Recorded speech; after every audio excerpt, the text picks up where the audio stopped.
Hello et bienvenue à tous sur mon tout nouveau podcast Take Care and Keep Going, le podcast dans lequel je vais te partager mes expériences de développement personnel pour attiser ta curiosité et te donner envie de prendre soin de toi. Allez, je vais me présenter un petit peu. Donc, je m'appelle Charlotte, j'ai 32 ans. Et s'il y a un mot qui pourrait super bien me décrire, ce serait peut-être le mot Gémeaux. Ouais, Team Astro. Pourquoi Gémeaux? Parce que je pense que j'ai 10 000 facettes, je suis hyper curieuse et passionnée pour un rien. J'ai un côté qui est assez très très dans le mental et en même temps, ou sinon qui lâche complet. Donc j'ai un petit peu ces deux facettes-là de ma personnalité. Mais écoutez, ça m'aide à faire sur un coup de tête un podcast. Donc voici pourquoi j'ai commencé cette aventure. Allez, tout d'abord, take care and keep going. Ouais, j'ai décidé de faire un petit peu de franglais. Pour ceux qui ne parlent absolument pas un mot d'anglais, qu'est-ce que ça signifie? Take care, c'est prendre soin de soi. Et keep going, c'est continuer d'avancer. Et j'ai deux objectifs pour ce podcast. Le premier, c'est de partager mes expériences, parce qu'à 32 ans, enfin, qu'à 32 ans, parce que c'est pas si vieux que ça, j'ai l'impression d'avoir vécu 10 000 vies. Et en même temps, le deuxième objectif, je me dis que c'est aussi un chemin initiatique un peu pour moi de faire un podcast, que c'est pas mal de faire un bilan, et ça va me permettre aussi de continuer d'évoluer. Donc je trouve que c'est plutôt deux objectifs super sympas et intéressants, et j'ai hâte de voir où l'aventure va me mener. Tout d'abord, ce que j'entends par développement personnel, parce que ouais, je me suis un peu casée dans la famille des podcasts pour le développement personnel. Mais qu'est-ce qu'on entend par développement personnel? Je vous donne ma définition perso. Pour moi, le développement personnel, c'est de trouver son équilibre, que ce soit dans les différents domaines, relationnels, pro, perso, etc. Je parlerai pas de quête du bonheur, parce que pour moi, je trouve que c'est un peu une quête qui utopique, quoi. Est-ce qu'on est un jour heureux dans chaque domaine à 100%? C'est juste impossible. C'est même limite un peu angoissant, en fait. Je trouve même pas ça sain, en fait, de chercher un bonheur comme ça, absolu. Ouais, moi, le but, c'est vraiment de se connaître, de bien se connaître, pour faire face aux aléas de la vie. Moi, j'aime bien, enfin, c'est vrai que cette image, elle est assez classique, mais de voir la vie comme les vagues, et forcément, il y a toujours des hauts, il y a toujours des bas. Et je pense que plus on se connaît, plus on comprend ses émotions, ses besoins, on arrive à les formuler, plus on arrive à faire face lorsqu'on est dans des phases de bas. Et en même temps, quand c'est des phases de haut, on arrive aussi à profiter, on arrive à être reconnaissant du moment présent. Donc voilà un petit peu ce que j'entends par développement personnel. Et que ce soit conscient ou inconscient, je pense qu'on y travaille tous, et que c'est intéressant de voir qu'on n'était absolument pas les mêmes personnes il y a genre 5 ans de ça. Enfin, en tout cas, c'est le cas pour moi, et j'espère que c'est le cas pour vous aussi. Et je trouve que c'est normal et sain. Donc voilà. Pour ce podcast, je voulais aussi créer une série qui s'intitulerait J'ai testé pour vous et pour moi forcément. Puisqu'en fait, je me suis rendu compte que bah, sur ces 32 ans, j'avais fait pas mal d'expériences pour travailler sur moi-même, notamment en termes d'accompagnement. Donc j'ai pu tester différents accompagnements, que ce soit traditionnels, comme par exemple des suivis chez des psys, ou bien sur des pratiques qui sont un peu plus innovantes, qu'on entend de plus en plus parler, l'hypnose, le l'EFT, etc. J'ai testé pour vous. Si vous vous posez des questions, si vous êtes curieux, curieuse, si vous n'osez pas forcément faire le pas, etc. Je partage avec vous mes expériences, je vous dis ce qui a été bénéfique ou pas pour moi, sachant que forcément chaque expérience va être différente, heureusement. Après, je vous dis pas tout ce que j'ai testé, parce que je laisse quand même un peu de suspense. Donc voilà, moi mon but, c'est vraiment de te faire prendre conscience de tout ce qui existe pour travailler sur soi. que ce soit en termes d'accompagnement ou pas, parce qu'il y a aussi des choses qu'on peut faire personnellement à la maison sans pour autant, mettre de l'argent dans, des accompagnements. Donc je parlerai un petit peu de tout ça et puis ce qui me semble essentiel, c'est aussi de se connaître pour trouver ses propres réponses, pour répondre à ses propres besoins, qui sont forcément évolutifs, donc ce qui te conviendra, à une période ne le sera pas forcément, 5 ans après. Et donc ouais, voilà, j'avais envie de donner, à ceux qui n'osent pas se lancer ou qui savent pas forcément par où commencer, bah, des tips, des voilà, partage d'expériences. Je trouve que c'est un beau programme en vrai quand je m'entends. 1 épisode, qu'est-ce que j'ai testé pour vous? Il me semblait important de commencer par la base. Premier épisode, j'ai testé pour vous et pour moi une séance chez un psy. Et oui, quand je dis séance, j'entends suivi, forcément. Je suis pas allée juste à une séance pour tester le concept et me dire: «OK, c'est comme ça». Non, non, j'ai eu plusieurs suivis. Ce qui est trop marrant, c'est que quand j'ai préparé l'épisode, je me suis dit: «Mais purée, j'ai fait ça».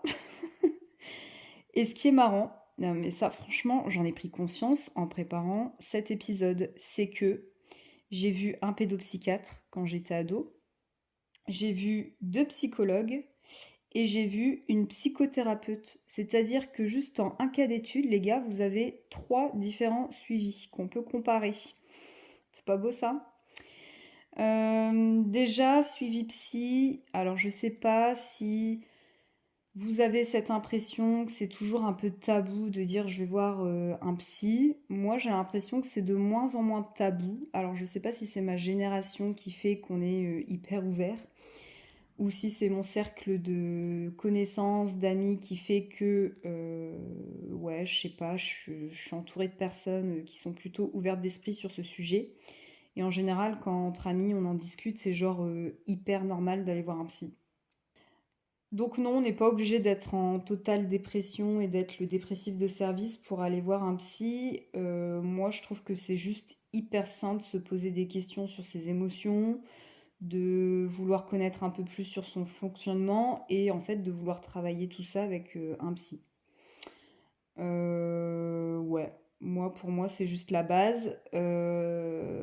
Alors je sais pas, j'ai des parents qui ont consulté des psys eux-mêmes, donc je sais pas si moi dans mon cadre familial c'était pas du tout tabou comme concept et comme idée, c'était pas une honte d'aller voir le psy, mais en tout cas je l'ai un peu vécu comme ça quand j'étais jeune, parce que bah justement j'en discutais pas autour de moi.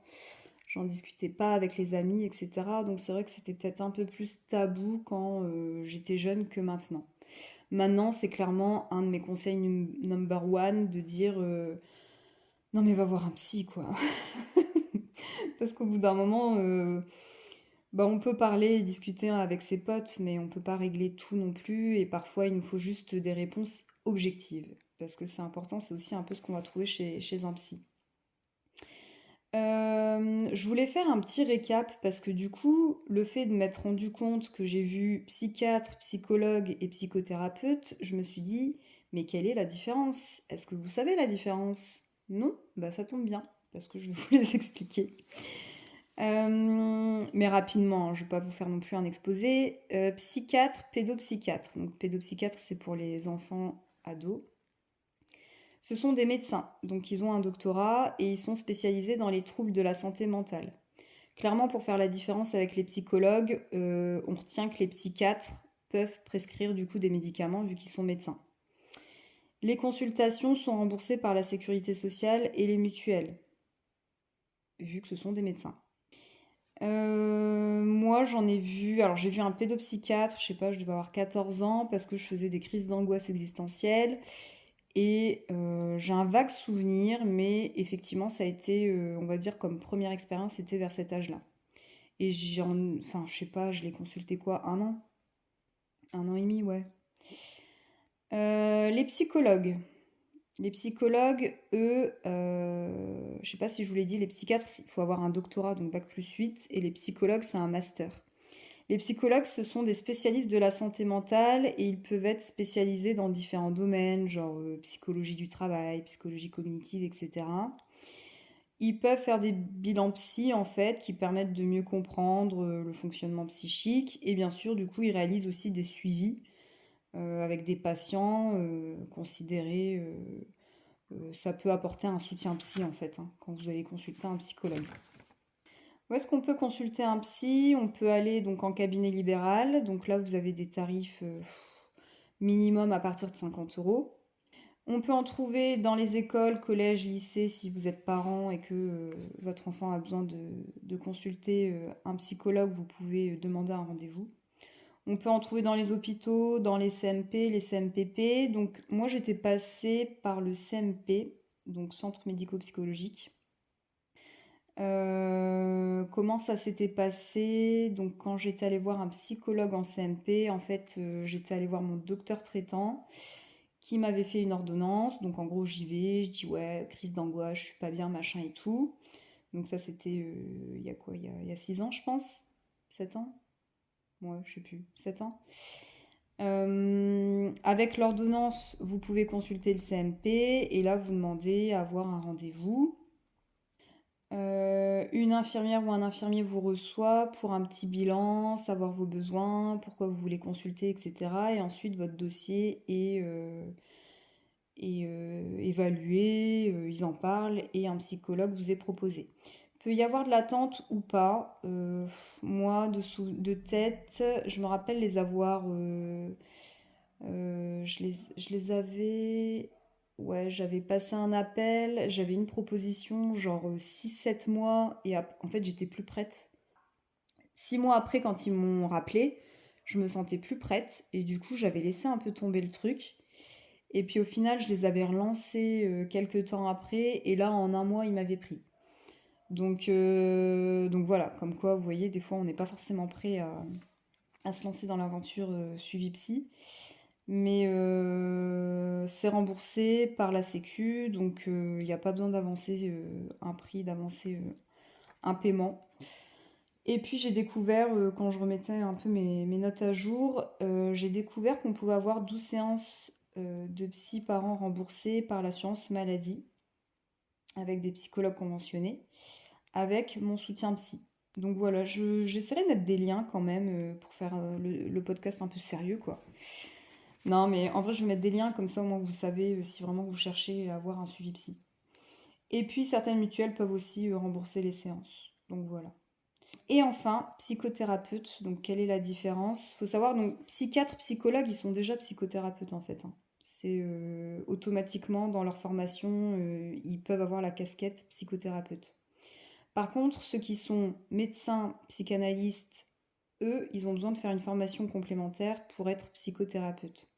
Et en fait, la différence, c'est qu'ils sont formés sur différentes approches ou différentes techniques, comme l'hypnose ou le MDR, enfin voilà, différentes techniques qui, du coup, on va dire, pourraient correspondre davantage à vos besoins. On va dire qu'ils ont un panel de réponses et de propositions un petit peu plus large.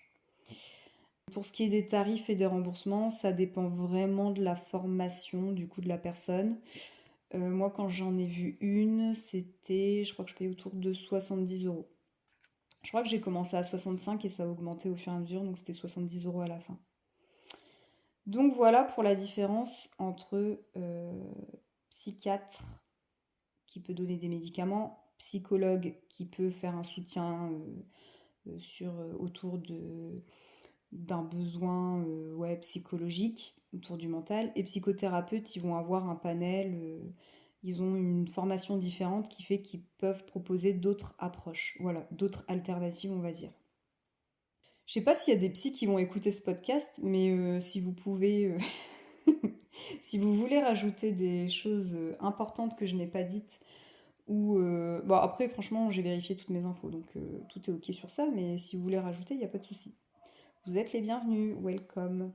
Puis je mettrai aussi en lien les numéros d'urgence parce que je me suis rendu compte quand même que le sujet était assez important pour pouvoir en parler.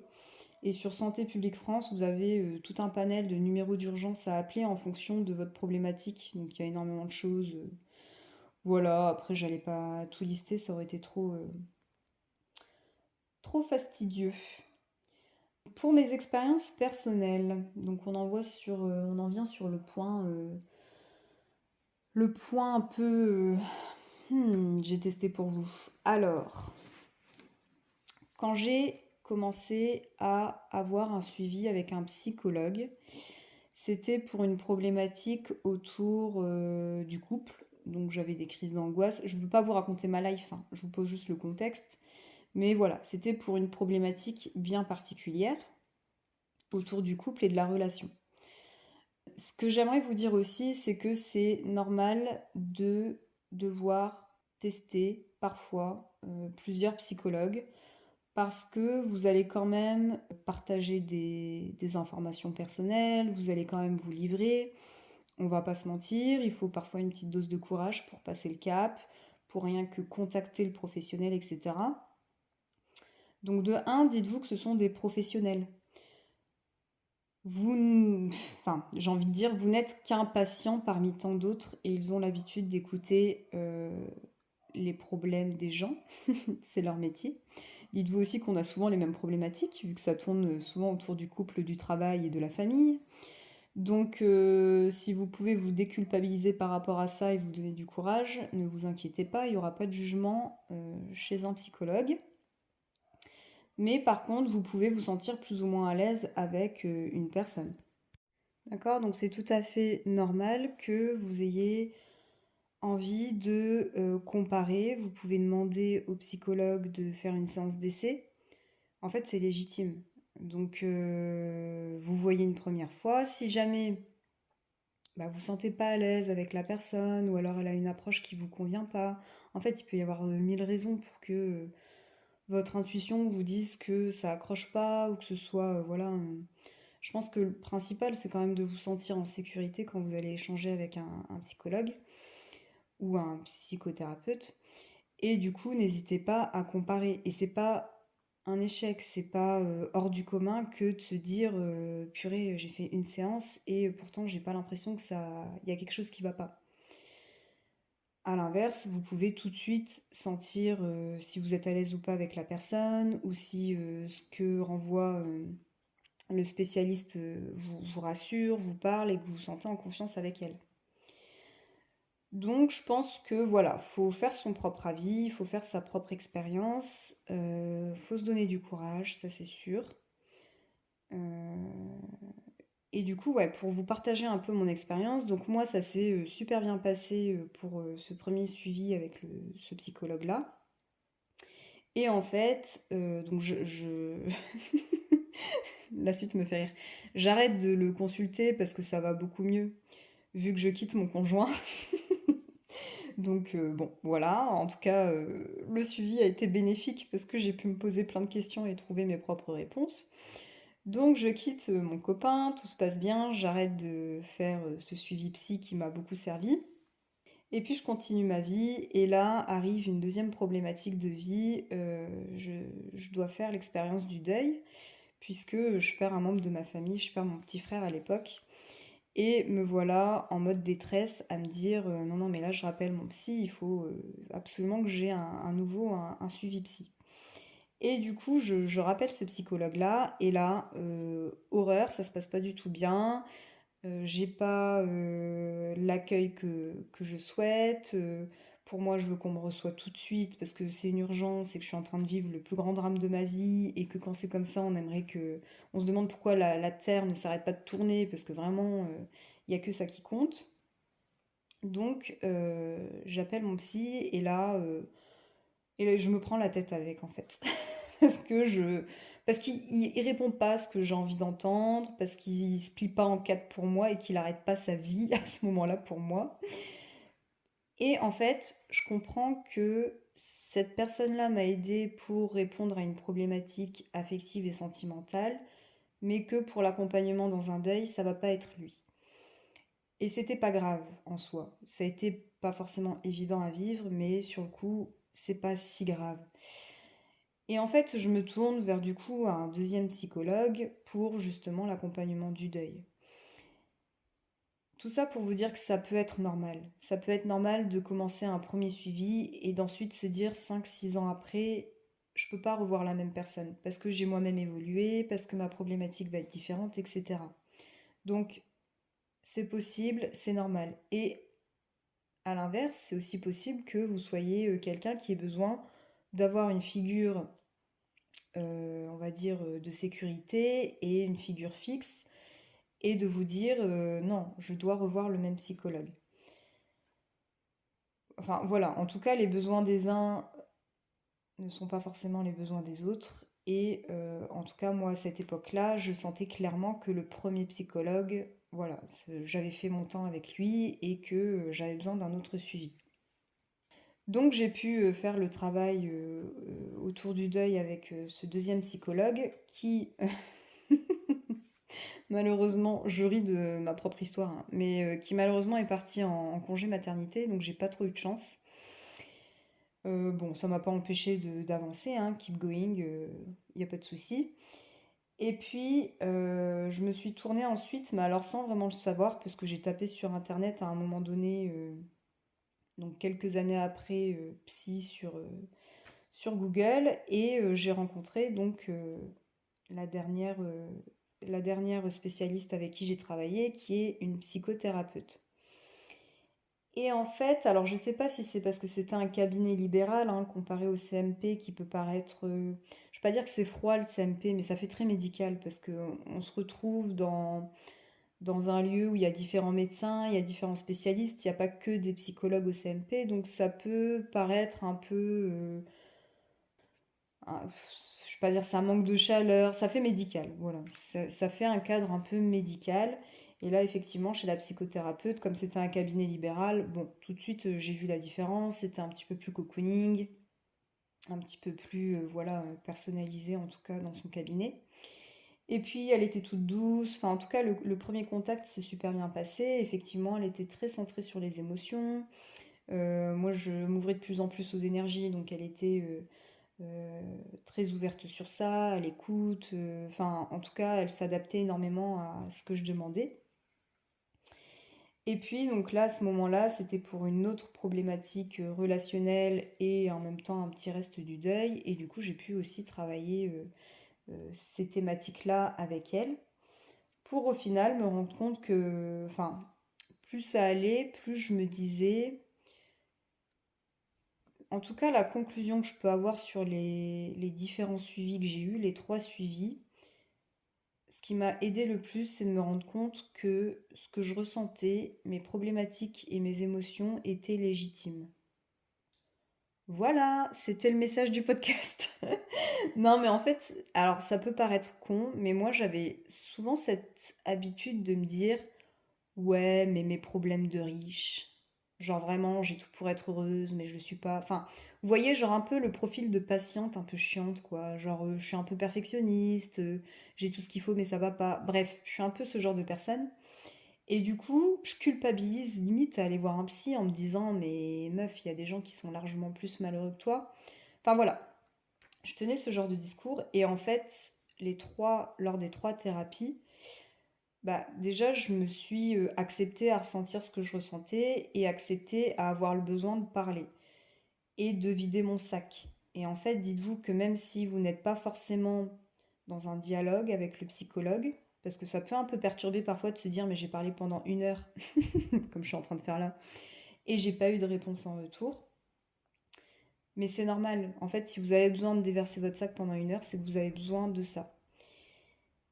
Ne vous attendez pas à ce qu'un psychologue réponde à vos questions, prenne votre parti et dise oui, votre ex, c'est vrai que c'est un connard.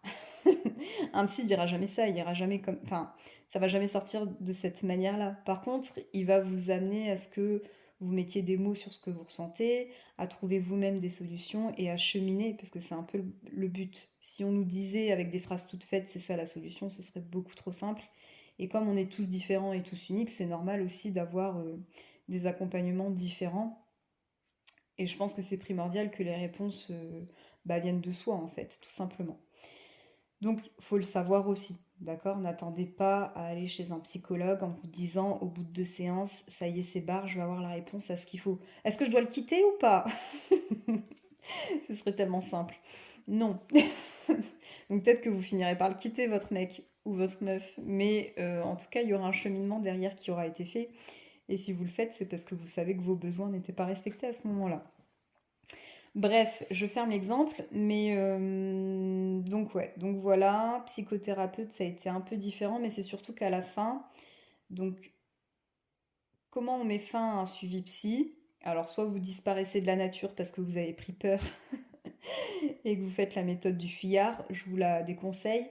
Là, ce qui était pas mal avec la dernière, c'est que vraiment on s'était dit, quand on se dit que c'est la dernière, on fait un petit bilan et la porte reste toujours ouverte si jamais ça va pas. Mais faites ce travail de je sens que j'ai le besoin d'arrêter parce que ça va mieux ou parce que j'arrive à être autonome dans la gestion de mes problèmes, etc. Et du coup, bah, je mets fin à ce suivi, mais la porte n'est pas fermée. Si je me sens un jour en détresse ou que j'en ressens le besoin ou que j'ai envie de travailler quelque chose de particulier, je sais que la porte est ouverte, je sais où trouver un spécialiste, etc. Le message, c'est vraiment de ne pas, en conclusion, hein, si je peux dire en conclusion, vraiment n'attendez pas le dernier moment pour réagir et pour vous dire il faut que j'aille voir un psy. Vous voyez cet état quand on est un peu morose, qu'on a envie de rien. Je vais pas parler de l'état dépressif, hein, je pose pas de diagnostic sur ce qu'on peut ressentir, mais je parle juste d'un état général où on sent qu'on n'est pas comme d'habitude, on se lève, on n'a pas la motivation, on a envie de rien faire, on a la flemme d'aller travailler, la flemme de faire son sport ou de cuisiner, ou en tout cas de faire les choses qu'on aime d'habitude. Laissez pas passer 6 mois avant de vous rendre compte que ça ne va pas. Si déjà au bout d'un mois vous sentez que c'est tout le temps la même chose et que quand vous levez ça va pas, enfin que c'est voilà, vraiment flemme de tout, réagissez, d'accord? Alors je ne vous dis pas aller voir un psy, forcément décrochez votre téléphone en urgence. Aller voir un psychologue peut être une première étape, ça peut être une solution. Il n'y a pas que ça, déjà si vous pouvez en parler autour de vous, à des amis, etc., c'est déjà super.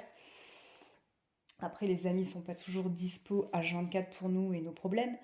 Donc vraiment quand vous sentez que vous avez tout essayé et pourtant là vous stagnez, vous faites du surplace, il n'y a rien qui va, etc. Faites le premier pas. C'est un peu inconfortable, mais sincèrement, voilà, allez voir un psychologue, une psychothérapeute, voir après qui vous conseillera un psychiatre pour avoir un traitement si c'est ce genre de suivi qu'il vous faut. Mais en tout cas, osez faire ce premier pas. Euh, ouais, je pense que c'était ça le message important que je voulais faire passer. Ouais, franchement, c'est bien. Je trouve que c'est bien. Non, après voilà, pour vous teaser un peu la suite, bien évidemment qu'il n'existe pas que les psychologues. Le but c'est de trouver aussi quelque chose qui vous convienne et c'est pour ça que dans de prochains épisodes, je l'espère, je pourrai vous présenter d'autres alternatives si vous avez déjà testé le suivi psychologique et que vous en avez fait le tour. Si vous avez à un moment donné comme moi euh, fait le tour du suivi en vous disant... parce qu'en fait, on va quand même reconnaître des schémas un peu répétitifs chez le psy. Quand vous avez vu plusieurs psychologues, vous allez reconnaître les questions qu'ils posent, les tournures, etc. Et plus vous en consultez un, plus vous allez avoir, vous, les automatismes aussi chez vous, inconsciemment. Quand quelque chose ne va pas aller, vous allez dire, ok, ça déjà c'est légitime, d'où ça vient, etc. Vous allez avoir aussi comment dire, une façon de raisonner qui va se développer parce que vous avez eu cette façon de raisonner avec votre psychologue. Donc franchement, c'est que bénéfique, quoi. Donc voilà, je vous laisse un petit peu de suspense pour la suite des épisodes. Je vous présenterai bien sûr d'autres alternatives et j'ai trop hâte. Merci de m'avoir écouté pour ce premier podcast. Je suis trop ravie d'avoir commencé ce podcast. Je ne sais pas s'il y aura beaucoup d'épisodes, mais en tout cas, j'ai pas mal de choses à dire. Allez, je vous dis à bientôt et take care and keep going. Ciao!